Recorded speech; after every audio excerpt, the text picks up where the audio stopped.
There's a hidden cost in delaying your recovery or your rest because it's not going to produce your best work if you are burning on fumes. What we want to talk about in this episode is not only how to recover from burnout, but also to build up resilience to not even have it affect you in the first place. So let's get into it.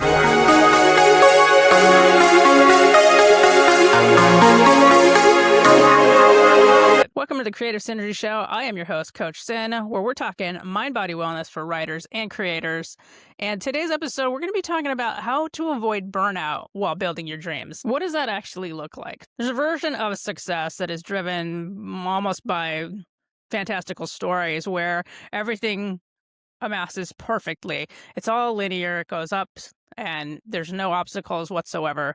We all know that's not true. As high performance creators, we know that the line actually is not straight. It goes into peaks and valleys. And within those peaks, sometimes we start to experience burnout because not only are we building careers, we're trying to build lives at the same time. Some of us have 9-to-5 jobs. Some of us have families. So it's a multitude of things coming together all at the same time, and it's almost cataclysmic, and they crash into each other. So what sometimes happens is you're nose to the grindstone trying to build your book or your business, and this develops into burnout. I've been experiencing this myself, which is why a lot of the videos that I've been putting out recently, I've been touching on it a lot, because burnout doesn't just mean you're tired. It means you're exhausted. It means your nervous system is fried. It means your stress levels are super high, and you honestly can't function in a manner that you even recognize anymore. I know for myself, with the schedule I've been taking on over the last 6 months, I've started to notice that I'm not the same person that I used to be. And to be honest, I don't actually like this person that I'm becoming. Maybe elements of it, but when you're completely exhausted from burnout, what I've started to notice is my articulation is slipping. And as writers, we pride ourselves on words. So when you can't find that word that you're looking for, or you struggle to find it more so than you used to, it's kind of a blow, not to ego, but to just your sense of self, because you're used to delivering in a certain way. It flows out of you, the words, especially when you're creating a work of fiction or whatever project that you're working on. For me, at least, it used to flow out of me with ease, and now I find myself struggling to do the same type of work. One of the things that we do as creatives is that we try to power through our day because we set these goals for ourselves, and at least for me, I set these schedules and these deadlines, self-imposed deadlines that I'm trying to reach. So it's easier for me in my thought processes to power through to get those things finished than it is to justify taking a break, even though when you take that necessary break, it will actually help you to get to that end point that you're trying to get to. Whereas, and I've spoken on this before, and it was actually one of the better received videos, is the "I'll sleep when I'm dead" myth. That I used to say that a lot, but I was in my 20s and I could run on all cylinders without crashing. Well, as time goes by, your body just can't do that anymore, particularly if you're being pulled in multiple directions. So I'll sleep when I'm dead thing is not conducive to your best creative work, even though it feels like if you postpone the rest and I'll just catch some sleep later, then I can just finish this one more thing. Well, ask yourself this question: is that going to be your best work? The chances are that answer is going to be no. And then what happens is you didn't save time because you're going to have to go back in and redo it, maybe from scratch. So there's a hidden cost in delaying your recovery or your rest because, like I said, it's not going to produce your best work if you are just, burning on fumes. It's also going to hinder you while you're trying to work, because now, instead of flowing like you usually do, like I said, now you're struggling to search for the right words or ideas to finish whatever it is that you're trying to finish. So you're better off getting that rest in and schedule it in along with your project so that you know that you are putting in your best effort. Another part of the problem that comes from being a high performance creator is that you don't always know the signs of burnout before it really starts to affect you. It's only after it starts to really get deep inside the essence of who you are that you say, you know what, I might be burnt out. I need a rest.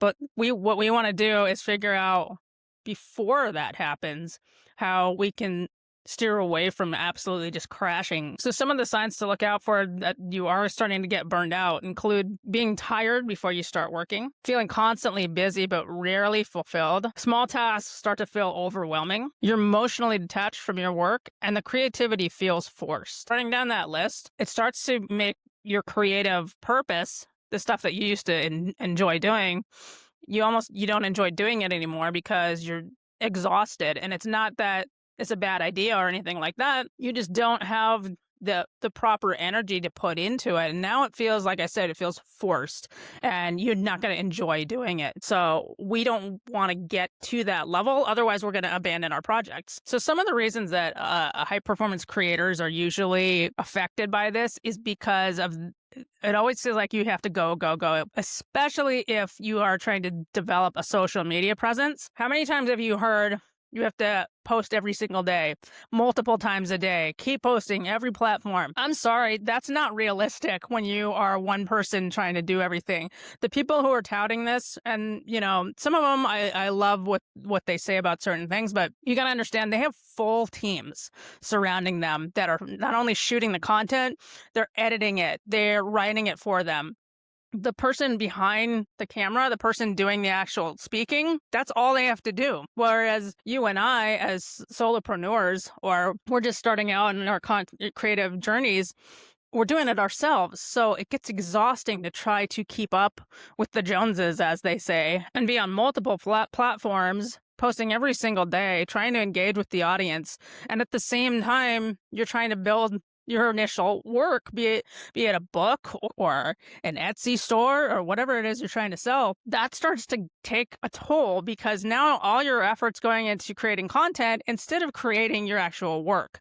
So there needs to be a fine balance there. And how do we do that? Well, we need to start to build sustainability into our creative performance. And that comes in a couple of different ways. So first and foremost, like I said, schedule those recovery sessions like you would a meeting. Make it a meeting with yourself where you schedule it in and say, at this time, even if it's just for 20 to 30 minutes, you're going to rest. You're going to take some time for yourself. Even though in creative, projects, that is for yourself, you need to take time to actually relax and recover for yourself and not feel guilty about it. This should be non-negotiable for you and also other people that are in your lives, your family, even, work. I understand that you have to make a living, but that should never be a detriment to your health. At the same time, be it mental or physical.